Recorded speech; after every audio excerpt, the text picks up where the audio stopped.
الحمدللہ رب العالمین والصلاة والسلام علی خاتم النبیین۔ بندہ ناچیز کاشف مدنی ایک مرتبہ پھر آپ کی خدمت میں حاضر ہے اور آپ دیکھ رہے ہیں یوٹیوب چینل علامہ کاشف مدنی کو۔ آج کی اس ویڈیو میں صرف 3 سوالات لے کر حاضر ہوا ہوں۔ پہلا سوال یہ ہے، کیا روزے کی حالت میں خون ٹیسٹ کرا سکتے ہیں؟ دوسرا سوال یہ ہے کہ کیا روزے کی حالت میں بلڈ بینک میں خون عطیہ کر سکتے ہیں؟ اور تیسرا سوال یہ ہے کہ ایمرجنسی کی صورت میں روزے کی حالت میں خون دے سکتے ہیں یا نہیں دے سکتے؟ توجہ آپ کی درکار ہے، مکمل دیکھیے گا، انشاءاللہ علم میں اضافہ ہوگا۔ پہلے سوال کا جواب کہ روزے کی حالت میں خون ٹیسٹ کرانا جائز ہے یا نہیں ہے؟ تو روزے کی حالت میں خون ٹیسٹ کرانا بالکل جائز ہے، کیونکہ ٹیسٹ کرانے میں بالکل معمولی سا خون لیا جاتا ہے اور اس سے روزے دار کو کوئی کمزوری نہیں ہوتی، لہذا خون ٹیسٹ کرا سکتے ہیں، کوئی حرج نہیں ہے اس کے اندر۔ دوسرا سوال یہ ہے کہ روزے کی حالت میں بلڈ بینک کو خون عطیہ کر سکتے ہیں کہ نہیں کر سکتے؟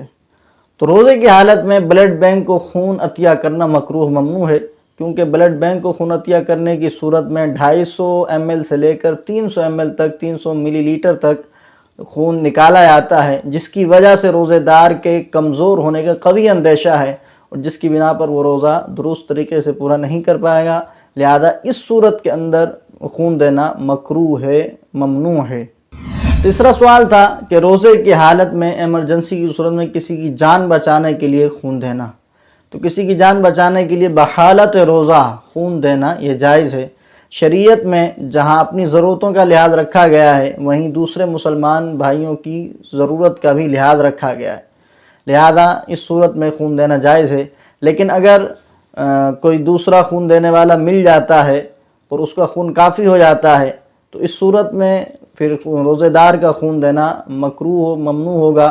اور اسی طرح اگر رات میں خون دینے کی گنجائش بن سکتی ہے، رات میں دیا جا سکتا ہے، تو پھر دن میں روزے کی حالت میں بھی خون دینا مکروہ ممنوع ہوگا۔ بہار شریعت میں ہے کہ رمضان کے دنوں میں ایسا کام کرنا جائز نہیں ہے کہ جس سے ایسا ذوف آ جائے کہ روزہ توڑنے کا ظن غالب ہو جائے، لہذا نان بھائی کو چاہیے کہ آدھے دن تک روٹیاں بنائے اور اس کے بعد باقی دن آرام کرے، اور یہی حکم معمار، مزدور اور مشقت کے کام کرنے والوں کا ہے کہ جس کام سے ذوف کا زیادہ اندیشہ ہو تو وہ کام میں کمی کر دیں تاکہ روزہ ادا کر سکیں۔ اعلیٰ حضرت امام اہل سنت فتاوی رضویہ میں فرماتے ہیں کہ پھر اپنی ضرورت تو ضرورت ہے ہی، دوسرے مسلم کی ضرورت کا بھی لحاظ فرمایا گیا۔ اگر دریا کنارے نماز پڑھتا ہے اور کوئی شخص ڈوبنے لگتا ہے اور یہ بچا سکتا ہے تو لازم ہے کہ نیت توڑے اور اس کو بچائے، حالانکہ شریعت میں ابطال عمل حرام تھا۔ قال تعالی لا تبطلوا اعمالکم۔ نماز کا وقت تنگ ہے، ڈوبتے کو بچانے میں نکل جائے گا، بچائے اور نماز کو قضا پڑھے، اگرچہ قصداً قضا کرنا حرام تھا۔ نماز پڑھتا ہے اور اندھا کنویں کے قریب پہنچتا ہے اور یہ نہ بتائے تو کنویں میں وہ گر جائے تو نیت توڑ کر بتانا واجب ہے۔ تو یہ چند مسائل تھے جو میں نے آپ کے ساتھ شیئر کیے، امید ہے آپ کے علم میں ضرور اضافہ ہوا ہوگا۔ اگر آپ کو یہ ویڈیو اچھی لگی ہے تو لائک، شیئر اور کمنٹ ضرور کیجیے گا، اور اگر آپ اس چینل پر نئے ہیں تو ویڈیو کو ضرور وہ لائک اور چینل کو ضرور سبسکرائب کیجیے گا اور بیل آئیکن کو بھی ضرور دبائیے گا۔ اب تک کے لیے اتنا ہی، ملتے ہیں اگلی ویڈیو میں، اپنا خیال رکھیے گا۔ السلام علیکم ورحمۃ اللہ وبرکاتہ۔